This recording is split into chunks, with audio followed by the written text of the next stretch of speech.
A primeira metodologia que eu irei falar um pouquinho para vocês é o Blended Learning, ou ensino híbrido, como é conhecido aqui no Brasil. Tenho certeza que nos últimos tempos você já deve ter ouvido falar alguma coisa a respeito dela. Esta metodologia, modelo ou conceito de educação, como é definido por alguns autores, é baseada na junção do ensino presencial com o ensino à distância e se constitui na integração organizada de abordagens e tecnologias complementares da educação presencial e à distância cuidadosamente selecionadas. Para os autores Christensen, Horn e Stark, o conceito de Blended Learning pode ser dividido em três partes que são complementares e se correlacionam. A primeira parte indica que o ensino híbrido é qualquer programa educacional formal, no qual o estudante aprende, pelo menos em parte, por meio do ensino online, com algum elemento de controle sobre o tempo, lugar, caminho ou ritmo. A segunda parte é que o estudante aprende em algum momento em um local físico e supervisionado. E a terceira parte diz que as modalidades ao longo do caminho de aprendizagem de cada estudante estão conectadas para fornecer uma experiência de aprendizagem integrada. E, dessa forma, o ensino híbrido mescla momentos em que o aluno estuda os conteúdos usando recursos online e outros em que o ensino ocorre em uma sala de aula, nos quais os estudantes interagem com os demais colegas e também com o professor. O sucesso do processo de ensino-aprendizagem em cursos híbridos implica num planejamento muito cuidadoso dos materiais, privilegiando a variedade de estímulos e linguagem, bem como a íntima relação com os momentos presenciais.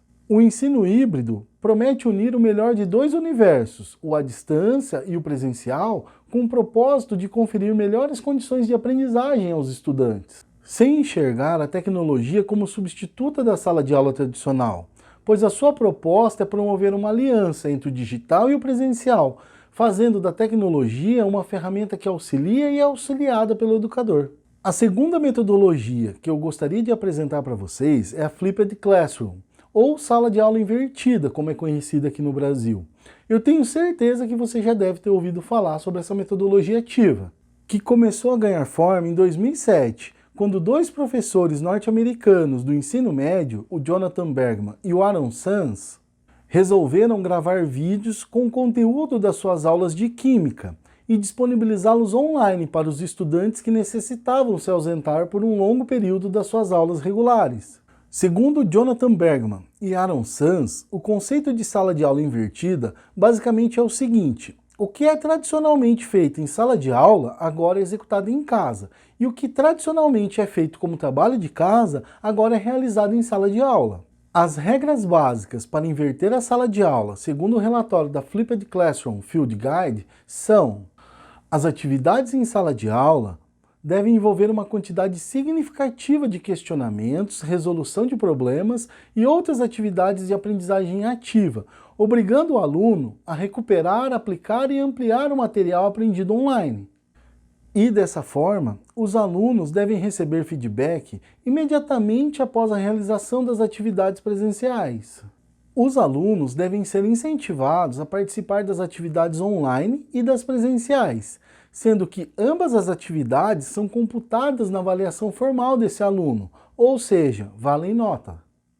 Além disso, tanto o material a ser utilizado online, quanto os ambientes de aprendizagem em sala de aula são altamente estruturados e bem planejados. Em uma sala de aula invertida, a rotina se inicia com uma breve conversa sobre o conteúdo disponibilizado e estudado em casa pelos alunos. Esse é um momento para o levantamento das dúvidas, aquelas que surgiram enquanto o aluno estudava em casa sozinho. Após esse debate inicial, iniciam-se as atividades práticas em sala de aula, as tarefas do dia com relação ao conteúdo estudado em casa. O professor circula pela sala de aula, auxiliando os estudantes na compreensão de conceitos, principalmente aqueles estudantes que sentem mais dificuldades. Por fim, há uma avaliação sobre esse processo. As informações são coletadas e o professor faz uma amarração dos assuntos e conceitos junto aos estudantes. Um dos principais benefícios desse modelo é proporcionar mais tempo para as atividades práticas em sala de aula. Cabe destacar que, embora as metodologias ativas, Flipped Classroom e Blended Learning sejam tratadas por alguns autores como sinônimos, estes são conceitos diferentes. E deve-se entender as diferenças entre essas metodologias para evitar problemas, como a criação de expectativas fora de contexto. No Blended Learning, ou modelo híbrido, conforme nós já vimos, é a combinação das aulas presenciais com online, sem que uma substitua a outra.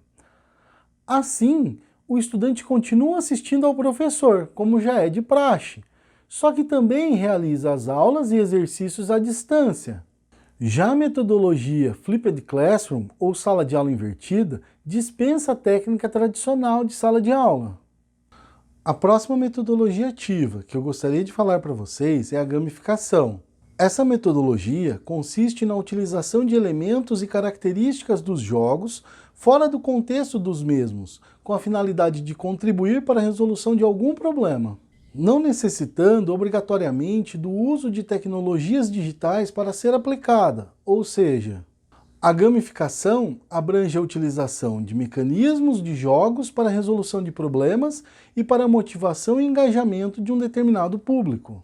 Mas isso não significa necessariamente a participação em um jogo, e sim a utilização dos elementos mais eficientes, como as mecânicas, dinâmicas e estética, para reproduzir os mesmos benefícios alcançados com o ato de jogar. E por isso, no contexto da educação, o uso de jogos torna-se uma área com elevado potencial de aproveitamento, uma vez que estes visam promover o engajamento dos indivíduos, sua motivação, por meio de desafios, sentimento de conquista e por meio do prazer e a promoção da aprendizagem. Nossa próxima metodologia é a hands-on, ou educação mão na massa. Esta pode ser considerada como um movimento que valoriza a prática e a experimentação, sendo desenvolvida com o propósito de contribuir com a inovação, de dar oportunidade ao estudante de ter contato com o conhecimento de forma prática, levando-o a observar, manipular, registrar e refletir. E isso significa que o estudante aprende fazendo ou construindo algo que lhe seja significativo, de modo que ele possa se envolver afetiva e cognitivamente com aquilo que está produzindo. Esse método visa desenvolver competências, como a observação, a investigação, o registro e a discussão. Por meio dele, e durante a realização das atividades, os estudantes constroem progressivamente as suas competências, ao mesmo tempo que elaboram o seu raciocínio. A ideia é favorecer o aprendizado, por meio da valorização das atividades práticas para a construção do conhecimento. E tem a sua origem e fundamentação teórica no pensamento do filósofo da Escola Nova, John Dewey, e se pauta pelo aprender fazendo. Uma das coisas mais importantes da educação mão na massa é fazer com que nós, professores, prestemos mais atenção no processo do que no produto. O que é uma mudança de paradigma muito grande em relação à educação tradicional, que olha especificamente para os resultados de uma prova, por exemplo. Essa metodologia ativa, ou abordagem, como muitos consideram, faz todo sentido, pois se você quer aprender a nadar, nada mais prático do que começar observando os nadadores e depois entrar na água e fazer alguns testes. E se você quiser aprender a andar de bicicleta, como foi um exemplo das nossas atividades, você irá precisar de uma bicicleta. Você vai precisar fazer alguns testes e até mesmo cair para aprender. A metodologia hands-on não possui uma estrutura padrão de implementação. No entanto, eu acredito que para sua utilização, deve-se formular atividades e experiências práticas como forma de subsidiar os conhecimentos teóricos que são apresentados posteriormente. A próxima metodologia ativa é a Peer Instruction, ou instrução por pares. Essa estratégia pedagógica foi desenvolvida em 1991 pelo professor de física da Universidade de Harvard, Eric Manzur, motivado pelos altos índices de reprovação e baixa assimilação dos conteúdos pelos estudantes. Seu objetivo é promover a aprendizagem dos conceitos fundamentais dos conteúdos em estudo, através da interação entre os estudantes, em vez de usar o tempo de classe para transmitir em detalhes as informações que estão presentes nos livros. O Peer Instruction desenvolve-se de forma centrada na aprendizagem, a partir da aplicabilidade de conceitos básicos, fazendo com que os estudantes reflitam e pensem sobre eles. Esse método se baseia no estudo prévio de materiais disponibilizados pelo professor e a apresentação de questões conceituais em sala de aula, para que os estudantes discutam entre si. Para isso, as aulas são divididas em pequenas séries de apresentações orais por parte do professor, focadas nos conceitos principais a serem trabalhados, seguidas pela apresentação de questões conceituais para que os estudantes respondam, primeiro individualmente e então discutam com os colegas. A aplicação do método Peer Instruction ocorre da seguinte forma. Inicialmente, o estudante deve estudar antecipadamente os materiais disponibilizados pelo professor. Depois, na aula, se inicia com uma breve exposição dialogada pelo professor sobre o referido conteúdo. Em seguida, é proposto um teste conceitual sobre o tema abordado. Neste momento, o professor deve analisar os índices de acerto da sala. Caso esse índice seja superior a 70%, o professor pode passar então para a próxima questão. Caso o índice seja entre 30% e 70%, os estudantes devem realizar uma discussão em pequenos grupos. E então, uma nova votação é realizada, finalizando-se com uma explanação do professor. Caso o índice se mantiver inferior a 30%, o professor deve realizar uma nova exposição oral e repetir o teste posteriormente. Esse ciclo deve ser repetido até que o índice de acerto seja satisfatório para se passar para a próxima questão. A próxima metodologia ativa é a Problem-Based Learning, ou aprendizagem baseada em problemas. As bases teóricas desse método foram elaboradas em 1969 por Howard Barrows e seus colegas na Faculdade de Medicina na Universidade de McMaster, no Canadá. Apesar da sua aplicação inicial ocorrer na área médica, o PBL tem sido utilizado em várias outras áreas do conhecimento, inclusive na computação. Esse método de ensino se fundamenta no uso contextualizado de uma situação-problema para o aprendizado autodirigido. Assim, a partir de uma situação-problema apresentada aos estudantes, esses passam a investigar, analisar, debater e propor soluções por meio do trabalho em grupo. Segundo Barrows, o processo de aprendizagem baseado em problemas pode ser resumido no seguinte conjunto de procedimentos. Primeiro, os estudantes são apresentados a algum problema. E, em grupo, organizam as suas ideias, tentam definir o problema e solucioná-lo com os seus conhecimentos prévios. Em seguida, após discutirem, os estudantes levantam os questionamentos de aprendizagem sobre os aspectos do problema que não compreendem e planejam sobre os modos como estas questões serão investigadas. Em um reencontro, exploram as questões anteriores, fazendo uso de seus novos conhecimentos obtidos para a resolução do problema. E, ao final do trabalho com o problema, os estudantes avaliam o processo, a si mesmos e aos seus colegas, sendo essa uma competência necessária para uma aprendizagem autônoma. Nossa próxima metodologia é a Project-Based Learning, ou aprendizagem baseada em projetos. Essa metodologia envolve os estudantes na obtenção de informações e competências através da busca da resolução de problemas complexos e autênticos, os quais são planejados em busca de uma aprendizagem eficiente e dinâmica, em que o estudante é ativo na construção do seu conhecimento. Esse método geralmente é baseado em problemas reais, assim como o PBL, que dão ao estudante o senso de responsabilidade e propriedade em suas atividades de aprendizagem. Entretanto, os projetos tendem a ser mais longos e mais abrangentes, e geralmente culminam no desenvolvimento de algum produto ou apresentação. Por fim, a nossa última metodologia ativa a ser apresentada é a Team-Based Learning, ou aprendizagem baseada em equipes.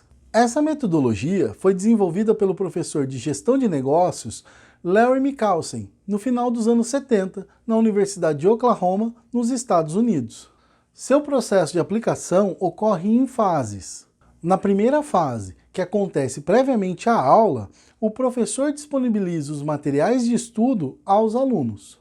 Na segunda fase, são aplicados testes, sendo aplicado primeiramente um teste individual e logo em seguida esse mesmo teste é aplicado em grupos. Na terceira fase, são propostos exercícios práticos, com debates e discussões. As respostas dessas atividades são coletadas individualmente e em seguida em equipes, assim como na fase anterior. Bom, meus colegas professores, estas são apenas algumas metodologias ativas que nos propusemos a discutir aqui nesse curso de qualificação. No entanto, vale mencionar que para se alcançar resultados positivos em quaisquer métodos de aprendizagem, é fundamental que a relação professor-estudante e conhecimento seja virtuosa, possibilitando a criação de um ambiente que propicie a construção do conhecimento, em que os professores possam motivar os estudantes. E estes, por sua vez, têm o desejo de busca pelo conhecimento, pois nesse modelo ativo o estudante precisa ultrapassar o papel passivo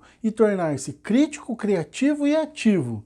E, por isso, espera-se que estes se envolvam mais em atividades de ouvir, discutir, falar, ver, perguntar, fazer e ensinar. Professores, antes de terminar esse vídeo, eu gostaria de deixar com vocês algumas indicações de leituras, além dos artigos que eu utilizei no desenvolvimento desse módulo. O primeiro livro é Metodologias Ativas para uma Educação Inovadora, da professora Lília Bassiti e do professor José Moran. O segundo livro é Metodologias Ativas, Desafios Contemporâneos e Aprendizagem Transformadora, de Cleison de Moraes, José Rogério e Regina Pentagna Petrilho. O terceiro livro é Educação, Formação e Pesquisa na Era Digital, Reflexões e Práticas em Ambientes Virtuais de Aprendizagem, das organizadoras Adriana Aparecida Lima, Elisângela Aparecida, Raquel Rosan e Renata Aquino Ribeiro. Um outro livro é Sala de Aula Invertida, uma metodologia ativa de aprendizagem, de Jonathan Bergman e Aaron Sanz. Um outro livro que eu utilizei é A Sala de Aula Inovadora, de Fausto Camargo e Tawine Daros. E por fim, o livro Pre-Instruction, A Revolução da Aprendizagem Ativa, de Eric Manzur. Bom, pessoal, esta é a síntese dos principais assuntos trabalhados nesse módulo. Eu espero que vocês tenham gostado. E qualquer dúvida, vocês já sabem, é só entrar em contato. Até a próxima!